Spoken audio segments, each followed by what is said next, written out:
Feels stupid up here. I'm ready to go.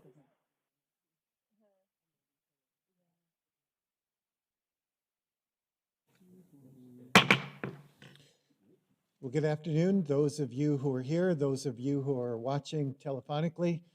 All of council is here and staff, and we have two council members that are also watching and participating remotely. So at this point, our study session has to do with the Airpark area plan update, and I would like to turn it over to our city manager. Yeah. Thank you, Mayor, Council. So as you are fully aware, for some time, we've been gearing up for the start date for the study around the Airpark area plan update. In the audience is a representative of the consulting firm Planet Communities, which you all approved that contract on Monday.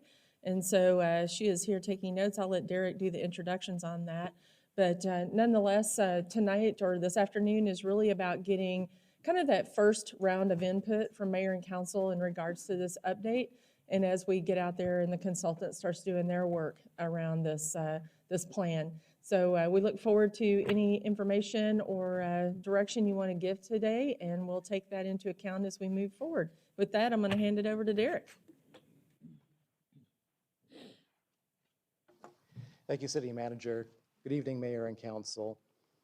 As Marcia said, on Monday, you approved a contract with Planet Communities to assist with the Airpark area plan update. So we are now on our way. We thought it'd be good to begin by getting some early input from you about your vision, ideas, any concerns you might have, but this will not be your only opportunity. We will be back. The consultant will be working with us on this as we go through this process. We expect that it will take through the end of the year. So we'll help Planet tonight get started. Again, I want to recognize again Leslie Dornfeld attending tonight.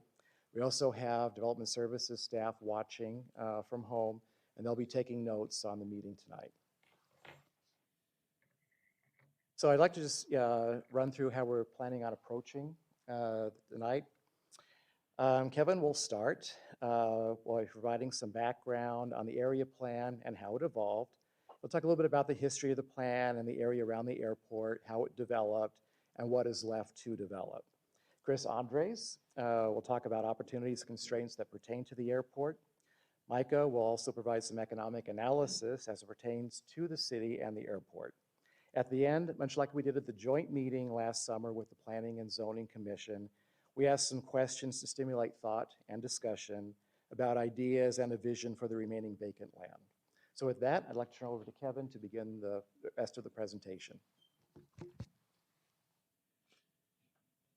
Good afternoon, early evening, Mayor and Council. One of the coolest things about being a planner is that I get to plan for the future, but being the closet historian that I am, I always like to start looking at where we are, and where we are is a function of where we've been and how we got there. So we're going to turn ourselves all the way back to kind of the reason why we are looking at an Airpark area plan is the Chandler Municipal Airport. How did that thing start?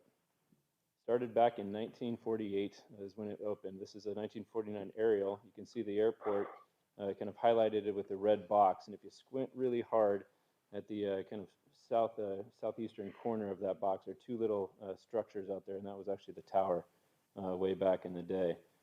Probably also important to kind of look beyond that red square, and you'll get to see there was quite a bit of farming and a lot of vacant land that surrounded the airport. As we think back to planning and the city general plans and things like that, really the first point at which the airport was recognized was in the 1976 Chandler Comprehensive Plan. First time it was identified in either an area plan or a general plan, happened to be the comprehensive plan. This is the map exhibit from that document, but there was a note in there that had referenced and started kind of laying the groundwork for the area around the Airpark. And it identified that the planners proposed proposal industrial development for the adjacent areas, which may be airport related. So even back in '76, they were recognizing that this was going to be a significant employment center and will be growing over the years, and we need to start planning for it. Employment uses was kind of the identity for that area. Takes us forward into the 1982 general plan and the circulation and land use element. And it's the first time you really actually see it graphically kind of drawn out in a map, and kind of the note off to the side, the area surrounding the airport is planned to be one of the principal industrial concentrations in Chandler. Back in the day, with industrial and versus business park and office, industrial was used kind of more liberally, and it just covered a bunch of different land uses. But it identified, even back in '82, that this area was going to be an employment center and one of our principal ones in the city of Chandler. First Airpark area plan came in 1986, and you gotta love the 80s when everything was hand-drawn. It looks very cartoonish, but area also interesting is kind of the assumed alignment of certain roadways in that long-term plan. But it started to hone in even further into that Airpark area. And kind of the first goal in that Airpark area plan was to achieve a mix of compatible land uses, which are compatible with the airport operations. Not to get too hung up in all the different naming conventions in and around the area, but '86 is when we really started taking a deeper dive into that plan. So in 1998, that is on the microphone, I apologize. In 1998, it was the current Airpark area plan. It was when it was adopted. It's now 22 years old, and can't get a 1998 photo, but we got a 1997 photo. And it's kind of important to see that the last time the airport was going through a planning effort from a land use standpoint, this is what the development around the airport looked like. You can see a lot of vacant land, very minimal residential, very minimal kind of employment around it. It was really just the airfield. Some dairies were still out there, and that was about it. So when we overlay the approved 1998 Airpark area plan, you can see that a lot of it was long-term planning. It wasn't kind of recognizing what was there. It was vacant dirt that they were planning for at that future development.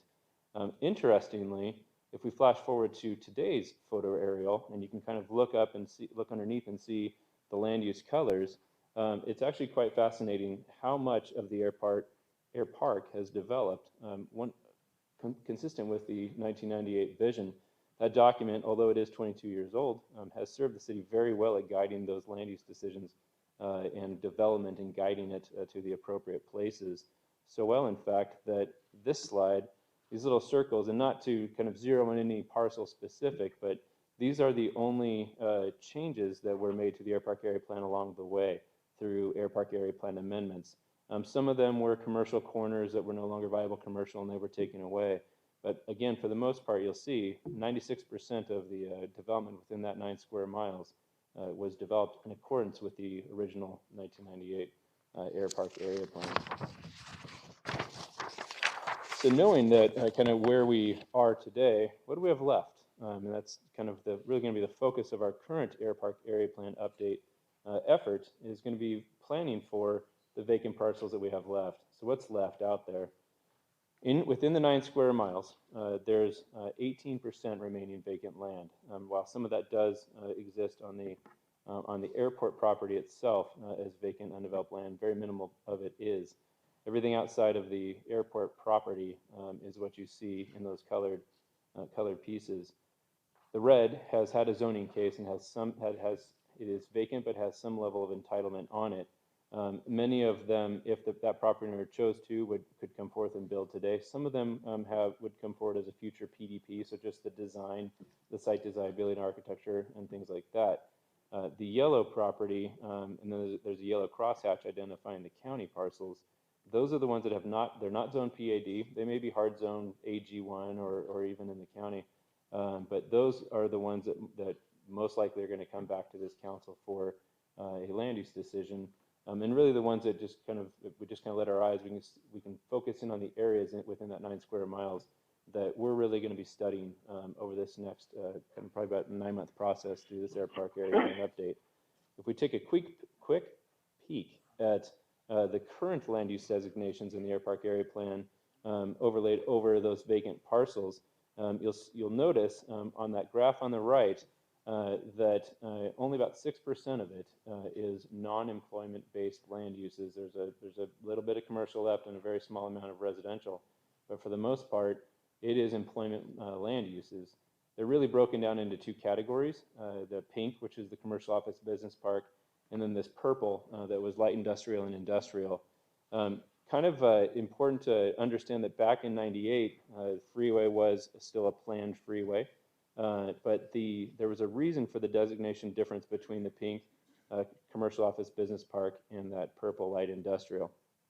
The pink commercial office business park, especially all the property around and directly adjacent to the airport, had the possibility back then, this was pre 9/11, and so you had the possibility of through the fence access, and you could get taxiway access into those parcels, and it was anticipated to develop with airport kind of related land uses and a higher concentration of office and things like that.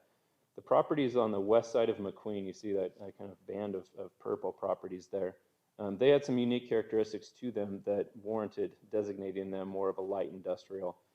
Some of those things were the fact that there was the railway, and back then we could get rail spurs, additional rail spurs off the railroad, and that would lend itself more to a light industrial. There was the overhead power lines that were anticipated to grow going down the railroad tracks, as well as a good portion of the property just to the east of the railroad tracks is within a floodplain, and it really does kind of impact certain office type employment land use viability. At this point, I'm going to turn over to Chris. He's going to walk us through the airport slides, and then we're going to talk about some constraints, and then also some economic projections and forecasts. Excuse me, Mayor. Mayor, I Oh, I'm sorry. apologize. That's okay. Go back to that slide with the Bet. residential, that little piece of residential there. The slide you had on earlier. Yeah, so we This still one have a here? few, you have a few pieces of residential there by the 202.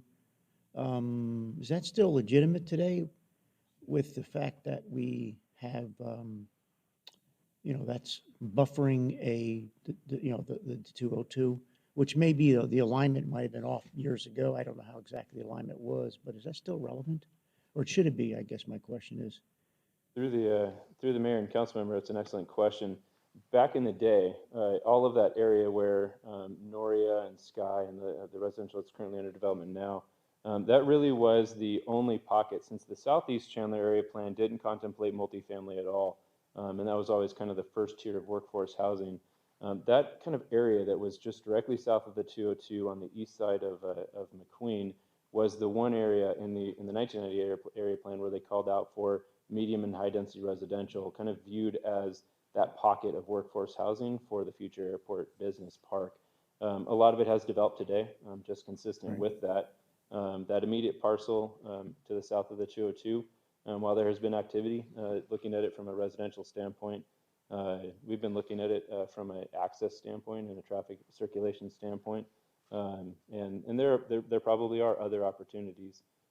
Currently, since we don't have, there's not been a zoning decision on that property.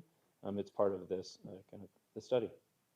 Okay, yeah, because again, I guess the old philosophy at the time was we'd put multifamily along the freeway corridor, then you transition to the housing. But in this area, like I said, it seems like it's out of place, at least from today's map. Of course, in 1948, it's probably no problem at all, but, okay, thank you. Councilmember Rowe. Thank you, Mayor. Just, first of all, and great start on this presentation. It's moving right along nicely, so good job. But let me ask you, you talked about historically in relating to the railroad tracks that did you kind of indicate that we can't get any railroad spurs anymore? Are you kind of saying that that's not possible? Yeah, through the mayor, a number of years ago, I think Gold Canyon Candle and 84 Lumber were one of the last two to get a spur. They refer to that as the longest spur because it isn't actually a through railway. And eventually the railroad said no more rail spurs. We had a couple other projects that we're looking to locate in that area back in the day, and they just had said we've approached the railroad and they've said no more spurs. So I know Gilbert is trying to do a railroad spur for some industrial out in East Mesa. I'm sorry, not Gilbert, but Mesa. And so when was the last time we actually really talked to the railroad about a spur? When did we have a conversation the last time? I think it was either whenever we located, it was shortly after we located Gold Canyon Candle down at the southern end of the city. So that's- Because there was another company that was looking to get one, and but it's been a number of years, with the exception of we've had quite a few conversations with the airport, with the railroad, as it relates to the crossings as we've been working through those quiet zones. So it would seem like right now, it doesn't seem that likely, but the conversation could occur again. As part of this process, it would be wholly prudent to go and gut check that one more time, All right, because it definitely would be an influencing factor. thank you. Vice Mayor. So back to your slide to the 97 aerial and 98 area park plan, kind of a few questions and some of that. So I think when you look at that graph and the layout, the yellow, I'm assuming, is residential then, it got designated. Low density. Yeah. Low density residential, right? Okay. Yep.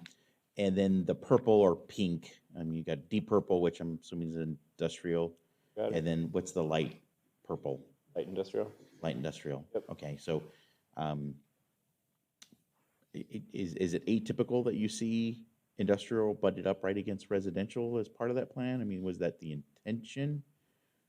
So the industrial currently has kind of physical buffers in all of its places, whether that be the railroad on the west, the canal kind of on that southeast, McQueen Road. There isn't a place where the general industrial, which is our like heavy industrial, and the light industrial, there isn't a place where that actually directly abuts residential. On the around north of Queen Creek, that was actually, all of that is the commercial office business park, had taxiway access, some didn't from the land use designation map, but everywhere else that the industrial is, there's some physical barrier, be it a freeway, a railroad, or something like that that separated them. Okay, yeah, I was looking at the 98 area plan. Okay, because there was some adjustment. I was looking at the two slides previous. Oh, in the 86 area plan? Yeah, no, it's a 98. I think, yeah, I think it was because the original, and we did wind up doing that lawn swap when I looked down at the Queen Creek where the Ryan's construction. Correct. It looked like in the original 98 plan that abutted right up to residential. Now, we did make that adjustment to put the park around it. So I just wanted to validate the color coding because, again, I'm assuming in our evaluation of this, again, we're going to want to make sure we do maintain any buffering between, again, industrial and low-density residential. Yep. Maybe not as much for high-density residential. Again, that's debatable, I guess, but yeah, I'm surprised that in the original plan that we did have a lot of abutment of industrial into residential. So I actually, having now my 20th year here, I remember when I had first started with the city of Chandler, that Chandler Park Commerce Park case that came in 06 was my case. And I remember asking Hank Plester, he was here, why was that? And he said that it was really a picking the best land use, not just for adjacent to the residential, but adjacent to the airport. And working with the airport back then, it was basically the takeoff, and most of our takeoffs are in that southwest direction. And while we had the green area that we needed for the clear zone, having the next appropriate land use is probably one that's not noise sensitive, generally doesn't have a huge concentration of employees or multi-stories, and that light industrial just kind of fit that bill. It just happened to be that it was aligned based on the current ownership, then we did the land swap. okay, thank you. So Kevin, I got one question too, and maybe this would actually be towards staff. So this is, learned some things about the spur I didn't know actually. Can we get an idea of, I don't need to know the names, but both usage and companies that are still using the spur, not just around the airport, through Chandler and beyond? And that would be helpful just as we also look at this in line with the futures of that and it's where it could go. Thank you. Definitely, Mayor.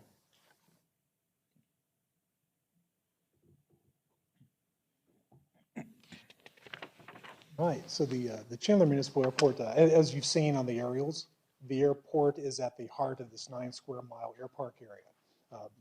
Not unexpected.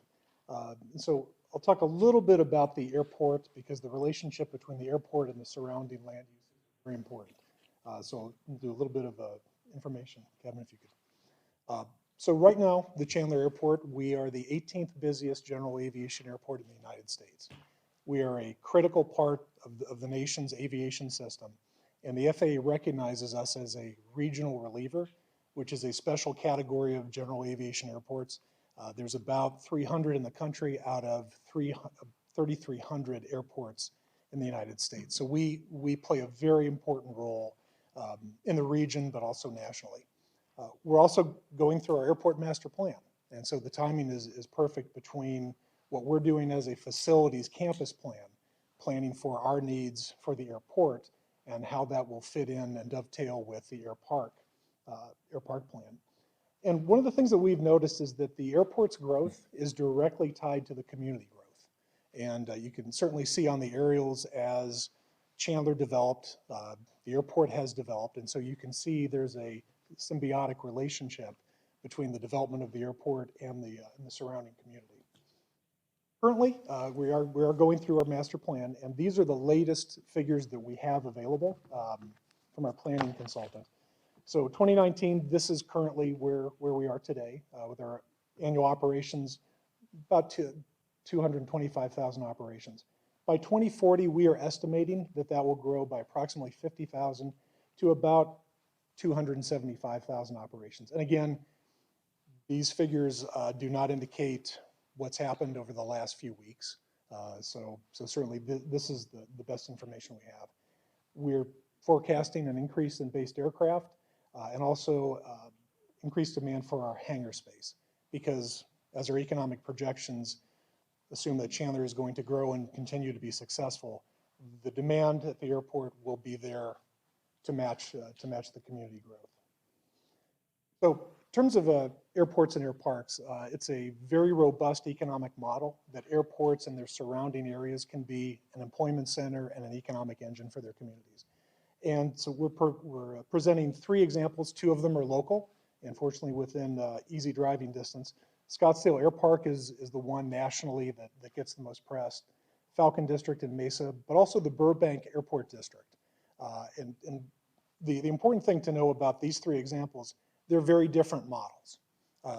For example, the Scottsdale Airpark, that's very professionally oriented, a lot of retail, healthcare. Falcon District tends to be more industrial, so aerospace, aviation, advanced manufacturing. Burbank, a lot of lodging, tourism, retail. But one thing to notice, there's a common thread among each airpark example.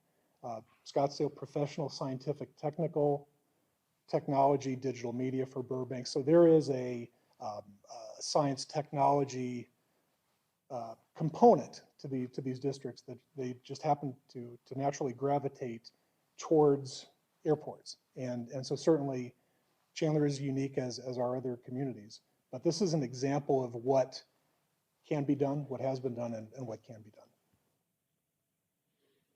Turn it back to Kevin for opportunities and constraints. Chris. Thank you. So we kind of walked through the history of the airport, how we got to the 98 area plan and how that 98 area plan took us to today. And we've taken a kind of brief look back at the airport. So some of the opportunities and constraints, we'll start with the opportunities. The airport is, and there's the opportunity to grow it even more into a major job center and start including more and more of those airport compatible land uses and even maybe airport related land uses. One of the opportunities, we have a very robust arterial street system that surrounds it. Currently with the widening of Queen Creek Road happening on the southern end, McQueen is fully widened, Germain is fully widened, Cooper coming from the 202 down is fully widened, Gilbert Road is fully in place. We have an arterial roadway system that can handle a lot of traffic. While Gilbert and Arizona Avenue kind of being the eastern and western boundaries currently have quite a bit of traffic, there's actually a lot of capacity that those roads still have, and McQueen and everything else around it. We've got a very good arterial street system, which is a really good opportunity to look at employment densities and things like that. It was interesting as we were going through the valley and even online looking at photos of airports and airparks. We have strong, solid architecture at our airport. And when we would start to pull up photos of buildings, we would kind of Dave and I were kind of laughing that, geez, that building actually isn't as nice as the ones we have, and it's brand new. We have a beautiful Airpark, and the opportunity is to kind of take that and raise it up even higher. So I'm pretty excited from the Airpark area plan update process of kind of incorporating even design guidelines into this document to kind of help raise that bar even higher from a design standpoint. Some of the constraints, there are some things that we need to keep our eye on as we're planning this, because they influence everything around the airport. The flight paths, obviously this is kind of a more of a graphical representation, but they do represent the frequency of air traffic and the impact of noise and visual and things like that. Noise is probably the biggest one, and kind of as Vice Mayor Lopez was asking about that southeast corner of Queen Creek and McQueen, there are land use decisions that kind of solid cabinetry at the north end of the runway is a great land use. They probably make more noise inside the building than what the airplanes do on the outside. So noise is one of those constraints. With that flight path, building height is also a constraint. We also very much dove into that detail with solid cabinetry. Once you get far enough away, those TERPs surfaces, we don't have to worry as much about them, but they're still part of that constraint that is part of that fabric of the airport. Some of the other things that come down we don't often think about, reflectivity of buildings and even things, solar panels and things like that that may be distractive to pilots. And then even back when I had done a case at Gilbert and Queen Creek, ponds and places where migratory birds could land and then could cause problems for airports or for the airplanes, some of those constraints, they're still there. So we need to keep our eye on that. One of the constraints, and I mentioned it briefly earlier, floodplain is what it is. And along that, the railroad is a fantastic dam for all the water that is normally starting at the northeast and sheet flowing to the southwest. That blue, kind of, you can see it along the just west of McQueen and just east of the railroad tracks, but also on the Consolidated Canal, you can see it up against the airport property, and is in fact a derivative of why certain areas in the airport are just open basin areas. It's because of that floodplain. But it has an impact on that vacant land and how we would plan for it. I'm going to turn it over now to, if there's any questions, I'll turn it over to Micah, and he's going to walk us through the economic analysis. Before we get there, actually, Councilmember McClymans did have a question. I think it's back towards you, Chris. So, Councilmember McClymans? Yeah, thank you, Mayor. Just a second, can you hear me well? Yes. Excellent. So as the 18th busiest general aviation airport, I'm curious on how our runway links compare to our closest peers, not the ones in Arizona, but whoever is 16 and 17, 19 and 20. And then, you know, same question, economic impact, revenue, and cost. To the best you can answer that. I know I'm springing this on you. Mayor and council member, I haven't done that analysis, but I can tell you that just off the top of my head, the majority of our competitors have runways in excess of 5,000 feet in terms of a primary runway, and certainly varying lengths. There are examples in the county. Chandler is the only public use airport in the county that does not have at least a 5,000-foot runway. I know there are a couple of business airports in California, because they're closer to sea level, have runways about the same length or even shorter, but because of the altitude, that isn't an issue for them. But I can absolutely look into that, because we have competitive airports that we generally look at. Regarding your second question about economic impact, I know that Phoenix Deer Valley and Scottsdale, and I believe Mesa Falcon Field recently completed economic impact studies. And off the top of my head, I didn't write it down, but I recall Scottsdale Airport's impact was it was a little over $500 million for the actual airport. And I think the aviation businesses were certainly over $1 billion, but I can't recall that off the top of my head. But I'd be more than happy to follow up with that information, because I know it's also very recent for some of these airports. So we could certainly certainly provide that. Excellent, I appreciate it. Councilmember Wong had a question next. You say our airport is the 18th busiest general aviation airport. So I don't quite understand general aviation airport, and so there's another category of airport, right? So can you explain a little bit for me? Certainly. Mayor, council member. So in the categorization of airports, there are commercial service airports. Commercial And service. locally, that would be Phoenix Sky Harbor and Phoenix Mesa Gateway. That's where Delta, United, Southwest, commercial airlines fly. And in the FAA parlance, general aviation includes all the other aviation but for commercial airline service. And so that's typically how airports are generally categorized. There are some smaller airports that are commercial service airports. And I'll give you an example. Prescott is a commercial service airport, but they are more of a general aviation airport in terms of their operations and the type of activities they have. They have a small number of flights per day. But for us, generally speaking, general aviation is a smaller airport, very similar to what we do, flight training, aircraft charters, a lot of different functions that we would take that don't necessarily need to be accommodated at a Sky Harbor. Because the big airports specialize in commercial air traffic. The smaller airports specialize in everything else. So Sky Harbor is commercial or general? Commercial. Commercial, okay. I do have second question. If I, Please. okay. You provide a comparable air parts. There's three, Scottsdale, Falcon, and Burbank. But I did not see the one Chandler. I did not see Chandler. Do you think you can provide it? It looks like you have one slide that's missing.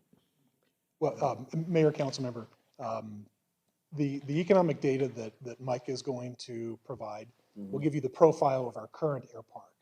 Okay. The intention of this slide was to show that this is a very common model around the country, and we picked the three examples that are diverse, but also appropriate and attainable.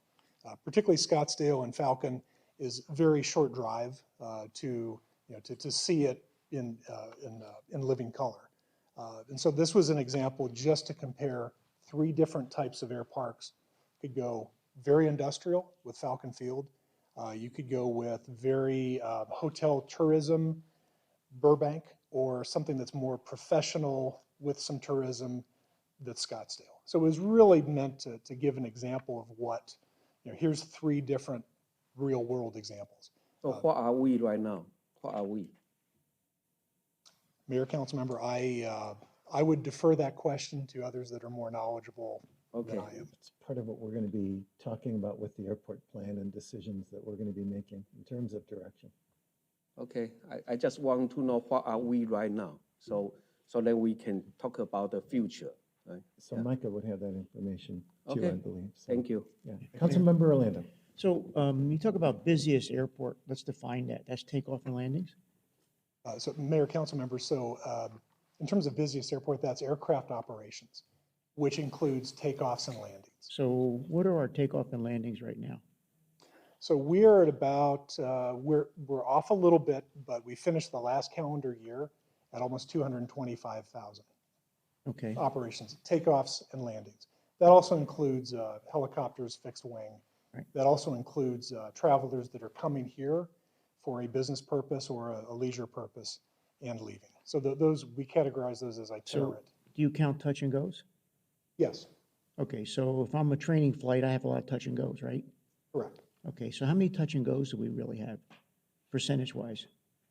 Mayor, council member, we don't, the air traffic control tower does not track that specifically, but based on what we've guesstimated, approximately 80 to 85% of our activity is training related. Okay. Part of that reason is because when you have short runways, it's a very efficient system for touch and goes. And we also have competing airports that are very happy that that activity goes to other airports, so it doesn't clog up their airspace and their runways. Right, so how many of those are fixed wing versus helicopter? Mayor, council member, I would guess probably the overwhelming majority are fixed wing. Off the top of my head, you're probably looking about 80 to 85%. We do have a very robust helicopter operation. So, yeah, so I'm driving at something here. So I get it's been training airport for a long time, since 1949, crop dusters. And so we got to be careful how we say the busiest airport at 18%, because we visualize what Councilmember Wong was saying is a commercial airport, a lot of activity, a lot of commercial aircraft coming in, private aircrafts coming in. So if the training went away, let's say we did extend the runway, where do we fit with the training? Would they be then eventually pushed out because now you have a more vibrant airport? Mayor, council member, the clear answer is no. Unfortunately, Arizona is a wonderful, environment for aviation. We're the 18th busiest general aviation airport in the country, but locally, we are not the busiest general aviation airport at all. If Arizona is uniquely positioned to be a world center in training the next generation of global pilots. I can tell you that, Deer Valley, to the north of Phoenix, is the busiest general aviation airport in the United States. And they have almost 500,000 operations. And they're consisted of? And they have two very, very large flight schools. Falcon Field, very robust, solid, amazing airport. They have a very large international flight training school. So why is it important to say we're the busiest airport versus what we're trying to do with the airport? Mayor, council member, because if a busy airport reflects the value in the national airspace system, and it is also the metric that the FAA uses to allocate resources. So the FAA has a finite budget, and so they will typically allocate resources to the busiest airports in the busiest regions, because that is where the national system demand is. We do very well competing for FAA and ADOT grants. But it is also important to know that the aircraft that is in the air, whether they're doing touch and goes like this, or aircraft is coming in, doing business and leaving, it still counts as activity in the airspace. It still counts as activity on the runways. And wear and tear on the runways and all the metrics that are tied into it. It's a function of how robust the airport, the community, and the industry are. Can you get when you get a chance, I know you got all this data, and of course it's trying to ask you at the top of your head is probably more difficult, but can you get us a breakout of commercial aviation in the airport, touch and goes, helicopter landings, training schools, that type of stuff, so it's kind of laid out how we create that 220,000 operations? Mayor, council member, I can provide the data that the tower provides. They break it down at a very specific category that all towers do. We can absolutely provide that, and actually those are publicly available on the FAA's website. So anybody that has any interest, we can get that data. Beyond that, we can provide opinions and what we've observed, but the data that goes into that is, we don't track each training flight when they take off. We don't necessarily know the intent of the flight. We don't have enough staff for that. There are airports that do have automated systems that will track that, but we don't have that. But I absolutely will provide the data that we have and our opinions and observations to supplement that. Sure. Thank you very much. Thanks, Mayor. Vice Mayor? But one point of clarification on that, though, even though I know Councilmember Orlando was looking for a little bit finer detail. But as you mentioned, we don't have any commercial at our airport, or do we? Mayor, council member, we don't have any commercial airline service. There is business aviation, and what is very common in general aviation, because this can be a matter of some confusion based on definition. So everything is commercial. If somebody's flying for business, it's commercial. And so typically in general aviation, we refer to business aviation as opposed to commercial aviation, because that is typically associated with your commercial airliners. Correct. So we do not have commercial airline service. Chandler, it will never be possible because several hundred billions of dollars of public and private investment have been invested in Phoenix Sky Harbor and Phoenix Mesa Gateway that are within a 15 to 20-minute drive from the city of Chandler. And it's physically impossible to fit the infrastructure that would accommodate airline service. It's financially impossible for an airline to leave two world-class facilities to be the lone person at the facility where they have to carry the full freight of TSA regulations and everything. It's for a variety of reasons. I cannot foresee at any point in the future there being even a need for commercial airline service at Chandler. It's an impossibility. Phoenix Sky Harbor is one of the best airport facilities in the world. And we have wonderful weather, and so there are no delays. It's a fantastic facility. It will continue to be an economic engine. Our role is to support that economic engine and to help them be more efficient. We can handle the general aviation demand, and we will benefit from that sector of aviation. So again, as you mentioned, our role to fit into that to, again, support, as you said, reliever for Sky Harbor and for Mesa Gateway is for those smaller businesses, the general aviation hobbyist, so that they're not, again, plugging up Skyward, because I'm assuming those freeway fees that, again, they have to pay for that is exorbitantly high compared to, again, coming to a regional airport such as yourself or Falcon Field or Scottsdale, as you mentioned before. So does that also apply to freight, such as your FedExes, UPSs, DHLs of the world? Is that also similar, again, the requirements, like you said, with the overhead and all that, TSA, FFA requirements? I'm assuming that's kind of applies in that they also fall under the commercial umbrella. Would that be? Mayor, council member, you're absolutely correct. Okay. Vice Mayor, you're absolutely correct. The infrastructure that is at Sky Harbor, there is a reason why UPS, FedEx, and DHL are located at the major, massive airport that's in the center of the region, because they can get to wherever they need to go. Phoenix Mesa Gateway also has an opportunity for cargo, but they have 3 very long military-grade runways that can land the heaviest air transports today.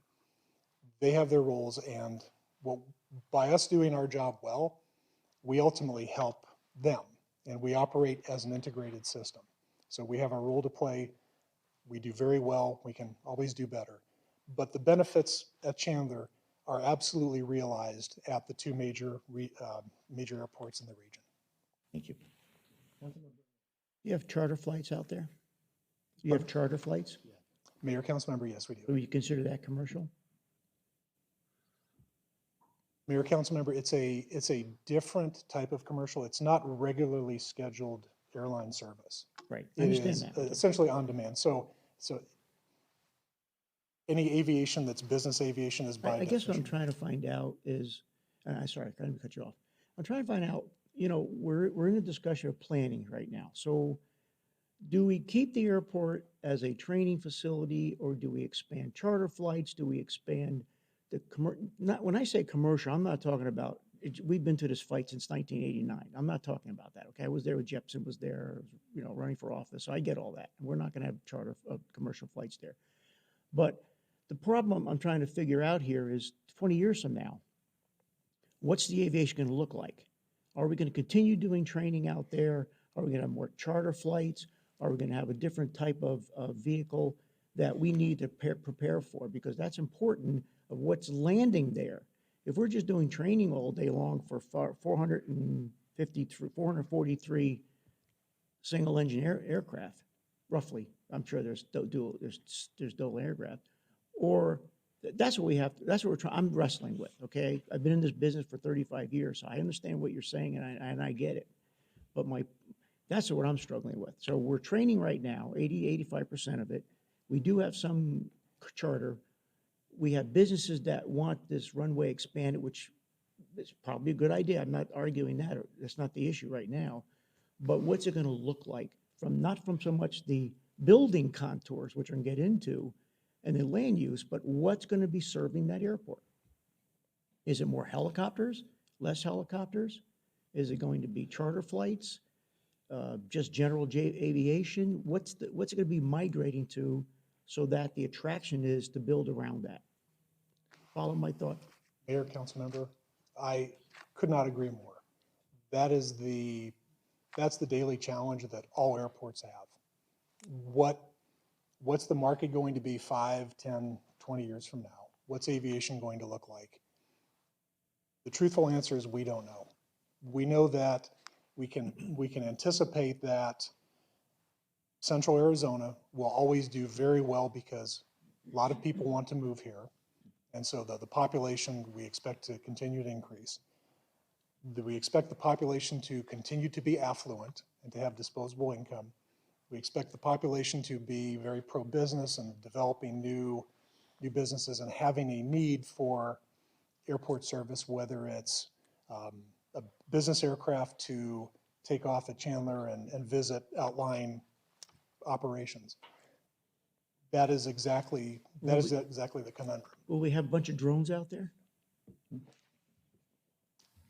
Okay, Mayor, I'm just- council member, I'm teasing you. anything is Council, this is possible. part of what, if we'll be patient, this is really part of what we're going to be talking about while we're here. Michael will be presenting those kind of things, so if we could not put all this on Chris, yeah. but work through the presentation, No, please. I don't want to take up the time presentation, but I think it's important, if we're to build out the land out, to build it out, what are we going to be expecting to be inside that airpark?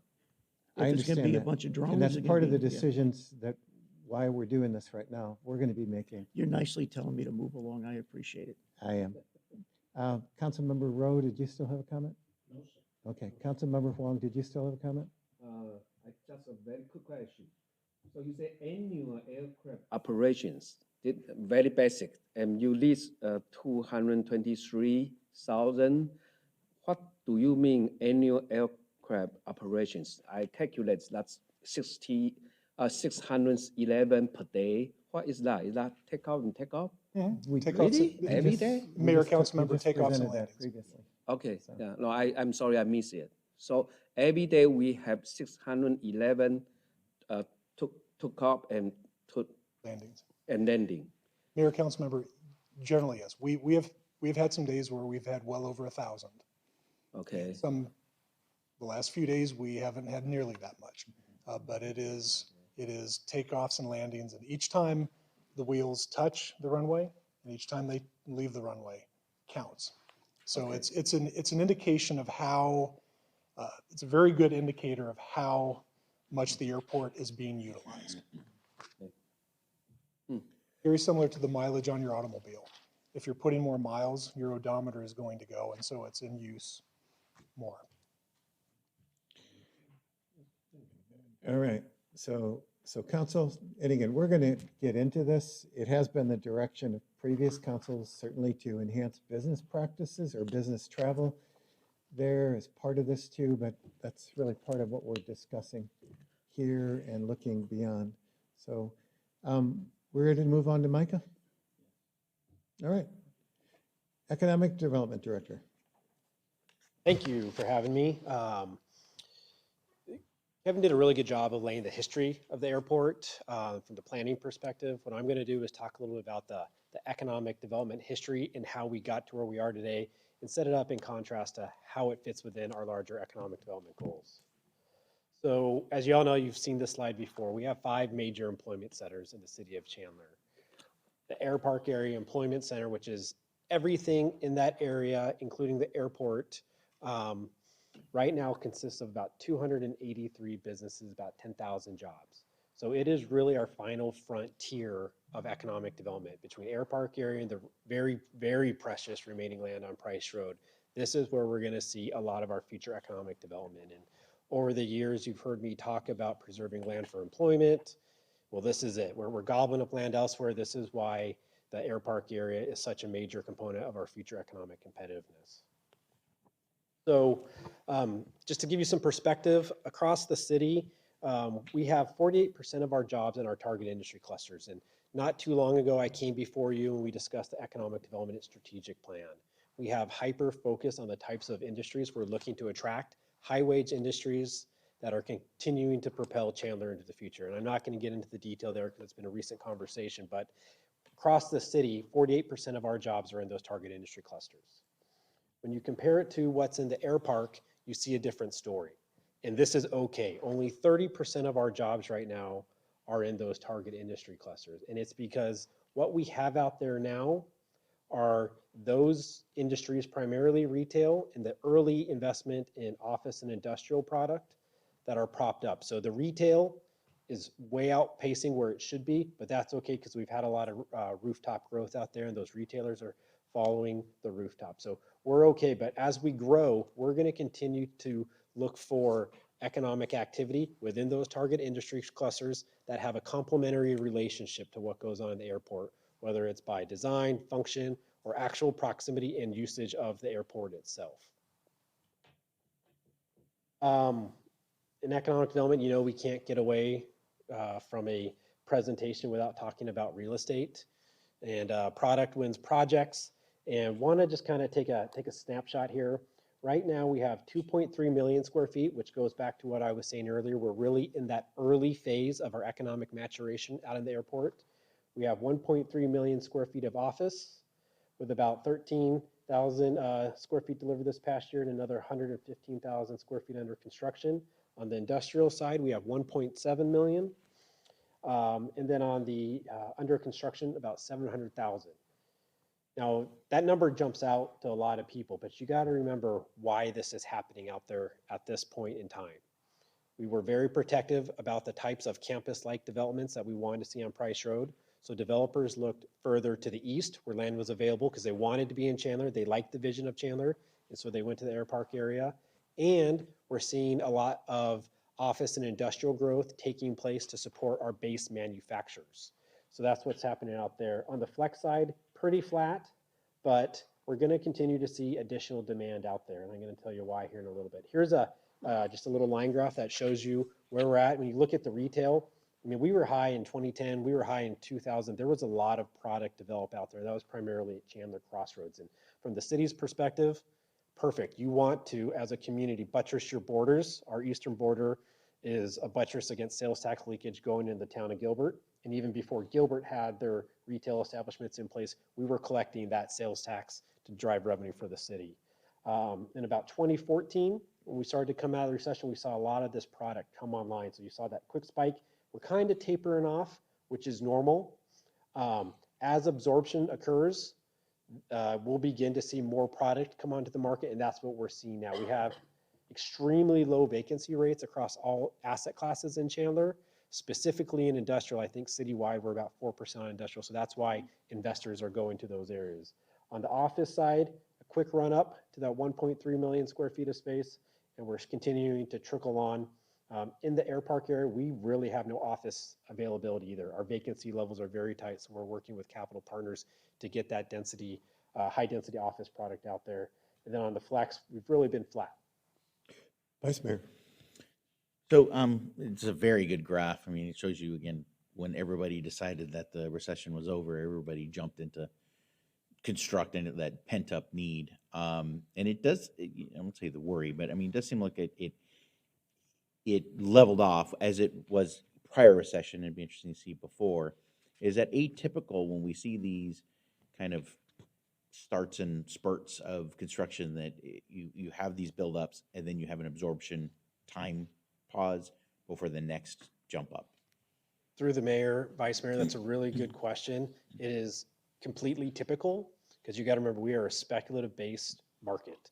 We do not live in a major metropolitan area globally or nationally where you'll have a user come in and say, I need a 750,000 square foot office building just for me, and then somebody will build it and then they'll wait 3 years to occupy. in our market to be competitive, both the city and our development partners, as well as landowners, need to begin the development process well in advance. So, we like to skate to where the puck's going to be. And it's kind of an art and a science at the same time. And also as part of that, does this already include, I'm assuming, because 42 was built, well, before, right? So this already has the 42 manufacturing, Intel's 42? This is just in the Airpark area. Oh, this is just Airpark area. I'm sorry, Yes, I sir. thought it was total everywhere. Okay, all right, About multiplied by 10 if you're looking across the city. okay, no, thank you. Any other questions, Mayor? No, keep going. Moving along. So you see where the airport is. The red signifies where additional population growth will occur. You'll see there's a lot of growth to occur to the southeast of us. A lot of it's vacant land in and around Phoenix Mesa Gateway, Southeast Gilbert, Queen Creek, Santan. There's going to be another 1 million+ people living to the southeast of us. Gilbert's 250,000. You jump over that to Mesa at Eastmark. You go past that to Queen Creek. Santan Valley has 250,000 people in it now. Florence is out there. That population is a great workforce. Our companies that are coming to Chandler rely on our workforce and what's expected to happen out there. What we have at the airport right now is a great opportunity to continue to advance Chandler's economic competitiveness around jobs to housing ratios. Anecdotally, we've seen a lot of our communities to the east of us not having the long-term vision in preserving their employment corridors or land slated for employment, and they're allowing residential development to encroach.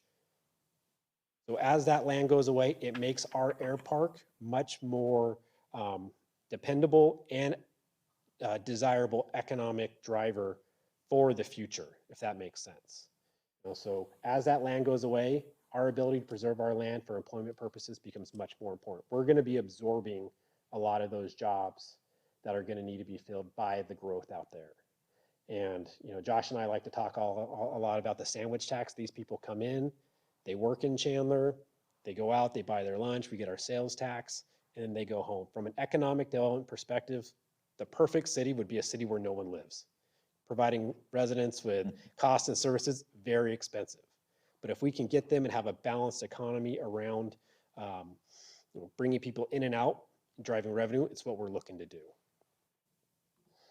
So you guys have seen this before. In 2018, we had about 117,000 jobs citywide with about 100,000 households. So we had a jobs to households ratio of 1 to 1.6. Very good. It's something we really like to focus on. It's a good indicator of economic competitiveness and future performance. Communities that get, lower behind that 1-to-1 ratio have a really difficult time in being competitive and generating revenues to support themselves going forward. But as we look forward, which is part of what this planning document is intended to do, is identify what we need to do to maintain our economic competitiveness, if not grow it. So we're projecting by 2023, 5-year delta there to add about another 9,000 households, single family, multifamily, which means we're going to need to add an additional 10,000 jobs citywide just to hold par. Okay, so we have the Price Corridor can accommodate a lot of that. The Airpark area can accommodate a lot of that. But if we want to continue to be competitive, maintaining employment zone land for employment purposes is going to continue to be critical. So we put together this scenario here where we looked at vacant land undeveloped within the Airpark area, and we have about 1,000 acres available. And based off of the 1998 area plan, we will be able to add about 27,000 jobs within that Airpark area plan if we stay committed to it. As land begins to get repurposed for other alternative uses, mostly residential, it ticks that down. But you can see the office, obviously higher density jobs, you get a higher number of jobs on the site. Industrial, about 480 acres left for about 8,000 jobs. So looking at this, we can continue to increase our economic competitiveness and provide a solid financial foundation just by adhering to kind of the general plan that previous councils have laid out as part of their vision.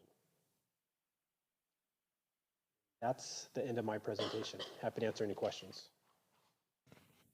Council, what questions do you have for our Economic Development Director? Thank you. All right, thank you. Derek? Mayor, Council, we're now at the point where we would like to get some feedback from all of you tonight. We have some discussion topics. There are 4 questions. We have, remaining time about 25 minutes or so. See how far we can get. The discussion may be a bit organic, and as it gets organic, we may call on some of my colleagues here to help out. But this, as I said earlier tonight, this will not be our only opportunity and to provide some input into this plan development. So before we get to the first question, just to recap very, very briefly what we've heard before we begin the questions. We've discussed in the past the employment corridors and the need to preserve employment in this area. There's been pressure in the past to convert areas reserved for job creation to residential. There have been discussions recently about general land uses for the remaining undeveloped land, and we've been getting direction for higher quality development and landscape. So the first discussion question will be, what general land uses and employment types does the council envision in the remaining undeveloped areas? And the next few slides have some examples to stimulate some discussion and some ideas. So the slide that is up on the screen now shows some examples of flex industrial. Flex industrial can encompass manufacturing, office, back of office, etc. So these are 2 images from the web of what could be, what appears to be, or what could be appeared is flex industrial. Next slide. Just a couple of other examples, again, from the web of flex industrial. Next one. Shows some examples of office. The one at the top is taken from Deer Valley Airport in Phoenix, and the one on the bottom is Chandler Mach 1, which is at Germain and Cooper. And so for the last slide before we open it up. We have Kevin running the presentation, so we're not touching more things than we need to. The building on the top is a web image of an office, and the one on the bottom is what was known as the hub, but it will be the building that is occupied by Insight. So, Mayor, I'd like to just kind of turn it over to you and the council, and we'll take your feedback and questions on this one and the next 3. So let me start. Well, and you're also looking for, similar as we did with planning and zoning, a sense of consensus and direction from this rather than just comments. I've heard it said that, well, Chandler will never be a Scottsdale Airpark. Whatever that means in people's minds, whether it's realistic or not. So based on our trajectory, certainly there is opportunity for a variety of things around that airport, whether it's more office, whether it's the profiles that I think that Chris laid out for us. Some of those can follow a current path. Some of those probably have to follow a divergent path to get there in terms of decisions tonight. But where can we go? Is it, one level you could say, well, the sky is the limit. We can shoot, literally an airport. We could shoot for anything, but where is it most likely that we could push and get there from the perspective that might help our guidance with this? In terms of office, in terms of industrial, in terms of other types of things, of getting those 10,000 jobs that was mentioned by Micah, for example. What gets us there? Okay. Mayor, it's a very good question, and I'll let Kevin and Micah amplify that a little bit. Yeah, certainly data centers don't get you there. We're not talking them, but obviously you've got big buildings but not many employees. So help me out with my question. Sure, Mayor and Council. Probably toggling back to the slide, the first slide, question 1, kind of looking at the areas that are vacant, that are kind of final development opportunities within the airport. These areas have kind of differences to them, and maybe that kind of helps start to drive the the creative juices to thinking about it. The pieces that are on the north side of Queen Creek on the east of the runway, historically were always contemplated for commercial office, business park, and they were where the employees and the office and things that had some direct aviation relatability, because they were just outside the fence. Back in the day, they could have actually been enveloped by the fence, but they had a direct edge relationship with the airport. And so that's one area to kind of start thinking about. Where you get on the west side of McQueen, kind of south of Tumbleweed, and it kind of goes all the way down to Ocotillo.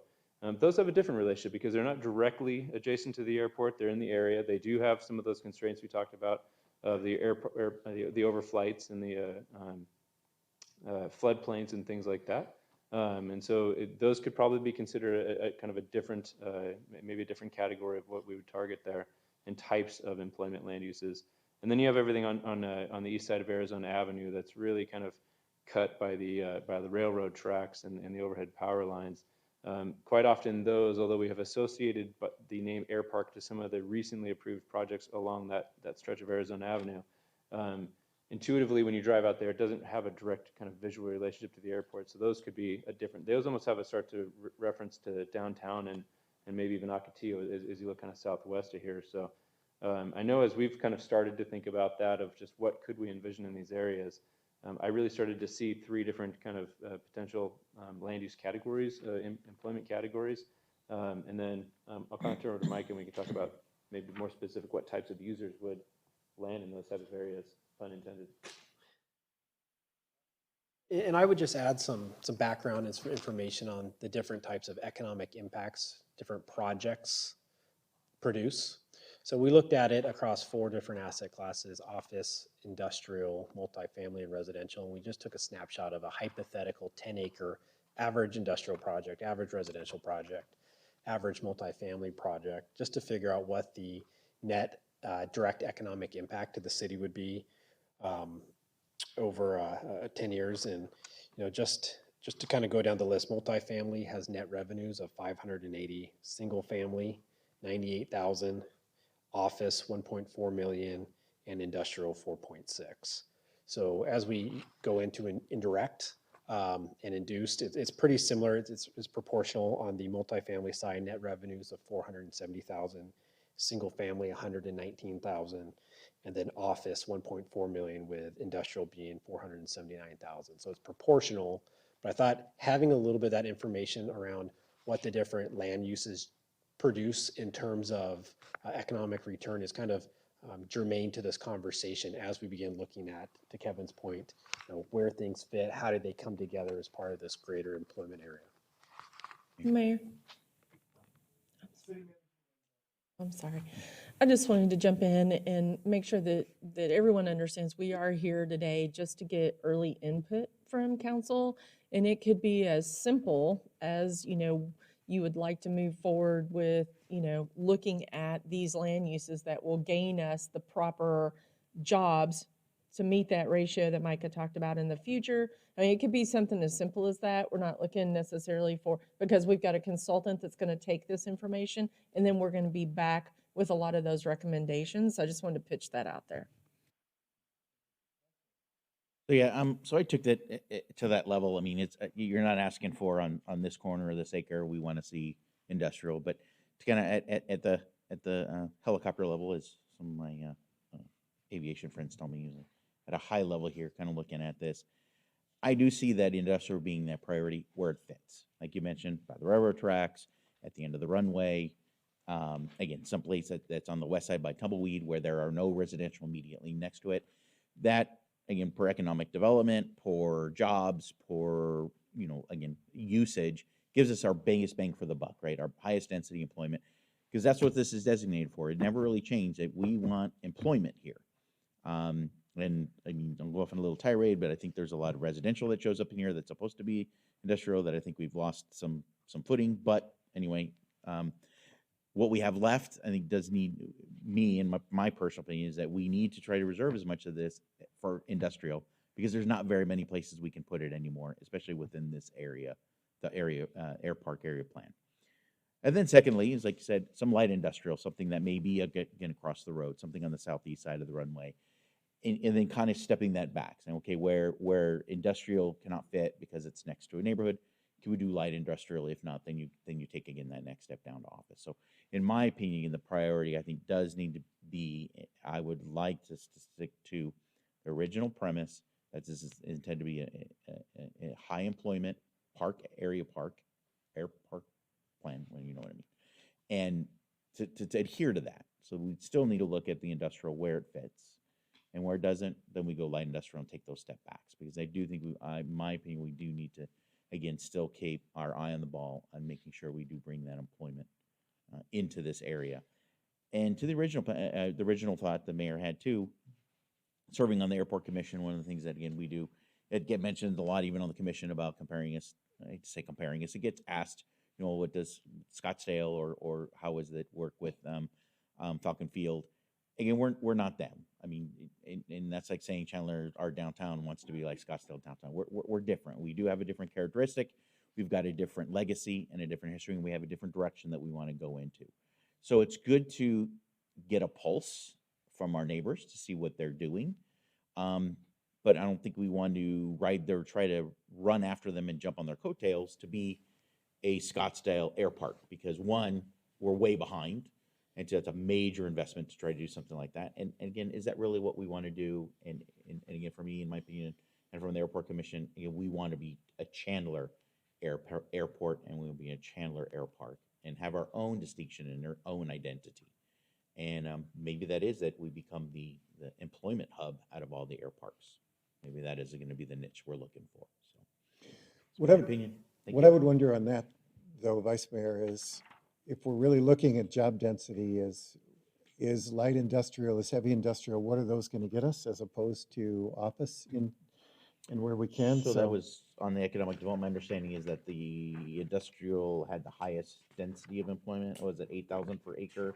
Or, But I know some of the recent light industrials, for example, warehousing that are under discussion, there's not a whole lot of jobs per acre in those as opposed to office or manufacturing, which you might mention.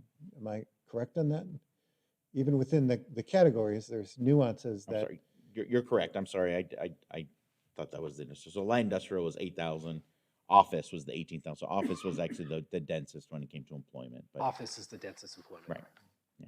So yeah. Yeah, this modify is that. perfect feedback that we need, because what's clear is employment and kind of Employment, the priority. employee density is critical. So there are employment land uses that are low employment densities, and there's ones that are higher. But this is good feedback for the consultants, so that as we start kind of working through those plans, kind of like the Price Road corridor has language in there that discourages, I think actually prohibits distributorships and general warehousing, low density employment things. That's kind of some of the language we can start to bring into the Airpark and start to kind of guide which employment land uses we want. Correct. Exactly. That's what I was kind of leading down as to that dense employment density is what we're looking for. So I guess we're both leaning towards density. Councilmember Orlando. And exactly, I'm leaning toward density as well, and I was gonna bring that up. What were the elements in Price Road corridor that we could transfer over to here? What were the do nots and we welcome? And that was my question, which was more of a density type of scenario, right? Councilman, that's an excellent point, yeah. So Price Road corridor had kind of the campus environment that was mission critical, and a lot of that has actually developed that way around the airport, but it was kind of targeting those high technology. We kind of said what we really want, and then we doubled down with what we don't want, and so it prohibited general warehousing and distributorships that have low employment density. So those things kind of tell them what we want and what we don't, helped kind of guide Price Road, and those can be kind of But we want that. brought in here. Okay. I think there's an agreement that we would lean to wherever Density. employment Yeah. we can, as opposed to low-density employment, even in the corridors that we had previously discussed. That seems to be an amendment. I think we've looked back at our joint planning and zoning meeting is to change not just say employment, but to be more specific about where can we enhance employment, not just have employment lands. Got it. So, Councilmember Rowe. Yeah, very quickly, Mayor. I like what's being said here. I think the Price Quarter is an excellent model for us to somehow try and, it doesn't have to be a rubber stamp recreation, but we can follow some of those rules. You know, I am in favor of trying to use the property south of Germain to Queen Creek and east of the canal down to Gilbert Road. Anything that is in that area, I'd like it to continue to be aviation related as much as possible, just because you're running out of opportunities for that sort of thing. And so I'd like, but very much to what folks are saying, and classy architecture, try to stay away from tip-ups as much as possible, and really demand good architecture, so. Councilmember Harkey. Stewart, you had a question. Thank you, sir. No, I'm inclined to agree with everybody here as it relates to preserving the employment. You know, we let some residential creep into what I think was sort of carved out for employment at one time, but I get why that happened. I'd like to agree with Councilmember Rowe that this has to be a nice product. But the other thing that I want to mention is that I think we've heard loud and clear from the residents that they're concerned about trucks on the various roads creeping down towards the high schools and such, both on Gilbert, McQueen, and Arizona. As we move to more office, which I'd love to see because I think we built the community for that, I'd rather see flex and then hopefully Class A if we can get it, because I think we've built the community that we can demand Class A. But I know that the market decides what that'll be. But if we could look towards that, I'd love to see something like that. Thank you. So Michael, what you're hearing from us is we would like 5 million square feet of Class A office all around the airport, okay? All right. But somewhat, let's wrap it up. obviously tongue in cheek, but I do recall that, you know, we've had all along Arizona Avenue in the past, you know, zoning attorneys have called this now the chaos corridor because what we had previously had designated as commercial property that is turned into a variety of other things. And we've had some tough conversations and tough votes because honestly, councils have caved on that plan. So it really takes it really takes a firmness on us and future councils to stay that course if that's the plan that we are carving out for this airport master plan. Very good. Mayor, may I move to the next question, or do we, okay. We've got some great input tonight. Thank you very much on this. We saved the we put the heavy question up front, and we've got some great feedback. Question number 2, I think we partially answered already, but we'll just zip through it. Is what general design qualities or features are desirable for permitting development? We've heard lots of glass, and these are 2 Chandler examples around the airport area. We've also heard variety of materials. The top one is Phoenix Cotton Center, just as an example. The bottom one is a web image from Van Trust. And then we've also heard about architectural articulation and making the buildings interesting. So just like to open that up real quick, you know, if there are any other additional things you would like to add to that, we'd certainly like to hear that. Council, so architectural design is the question here. I know Councilman Rowe made some comments already related to that. Others? What Terry said, Mayor, what Councilman Rowe said. I think you hit her on the head. Keep it top notch. Of course, yeah, of course, top notch. And I mean, when you get into these, again, it depends on with office, definitely you can have some variety. You get an industrial, I mean, tilt is, I mean, because you're also going to have, like you said, depending on the business owners, they're not going to want to be paying, you know, Class A office per square footage for an industrial park. So, I mean, I understand that tilt would be there, but as example, from what you had on previous slides, some of those are tilt, and it's a combination of tilt. And I think that, again, working with the designers, and some of the products that are coming into Chandler, again, they're extremely good architecture. They're putting those variety, and whether it be, you know, a combination of working with them, it's like if you're going to do tilt, you're going to only be able to do X percentage or what, you know, so that those cornering, some of those wraparound glass fronts and so on and so forth. So it breaks it up. you know, to not just say no tilt, but I mean, we definitely, as you said, we got limited space. So everybody, and we've got some prime real estate, and we've got some prime educated workforce. So if they're gonna wanna come play in our sandbox, they're gonna have to bring their best toys to share. So Maybe a good example too, I think that might be effective for us is we've seen, all Reds really kind of maybe struggle, for example, with some of the demands, but ultimately they got there, we got there, and they seem to be almost a mixture of tilt and glass and articulation in terms of the architectural designs. And so I think we've resisted what maybe is some of the things like the original B of A buildings that are just square on Arizona Avenue to ask for and expect more articulation glass and variety within the park there. Councilmember Rowe. Yeah, so, and I'm probably going to be told we can't do this, but I will tell you that when a project develops and, or somebody comes in and wants to do a project, and their project might not be the perfect fit. In fact, it might not be something that we're that interested in, but it kind of is there. And so here we stand.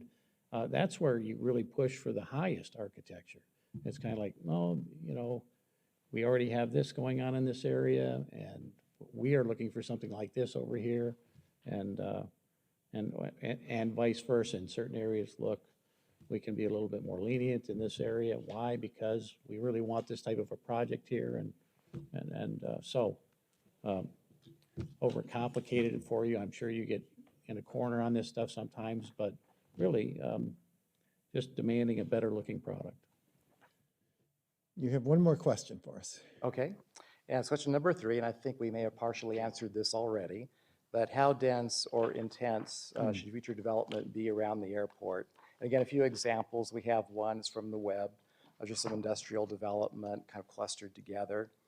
The next one, we have actually Chandler images from our airport. So we'll just open it up to that question. How dense, intense would you like to see?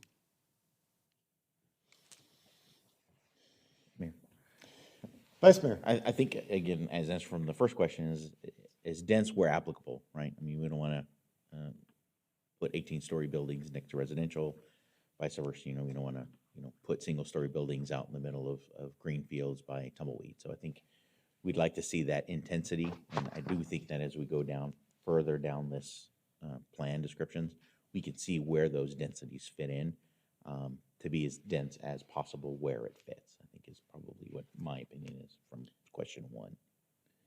And we're also obviously at the airport unable to, density is not elevation, so it might be compact, it might be jobs in there, but we obviously don't have the freedom to say, let's do mid-rises around the airport, for example. But